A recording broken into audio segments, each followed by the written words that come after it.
This video is about star delta starter. So why we need star delta starter? If we run the motor directly in delta mode, initial current can be 4 times higher. It can cause very heavy torque on the motor, and you need a large contactor and cable size to run directly in delta mode. Solution will be to run initially in star mode and then change it to the delta mode. So this is the power circuit for a star delta starter. These are basically fuse or overload, and then Q1 contactor here, and there is a second contactor Q2 to make the motor run in a star mode, and motor will run so initially Q1 and Q2 will operate and motor will run in a star mode. After some time Q2 will open and this Q3 will close and motor will run in a delta mode.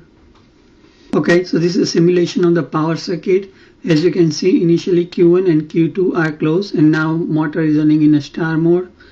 After some time Q2 open, Q3 get closed, and now motor start to run in a delta mode. So this is a control circuit for the star delta starter. When the start button pressed at this contactor Q1, timer T1 and Q2, all three are operated. In this mode, when Q1 and Q2 are operated, motor is running in a star mode. This is a hold on contact, so when the operator releases the start button, still the circuit will continue through this hold on contact, that is Q1 1 and 2 contact. After some time, timer T1, it will operate. It will open the contact of this Q2 contactor, and this 3 and 4 contact will close on, and at the time Q3 contactor will operate, and now motor will start to run in a delta mode.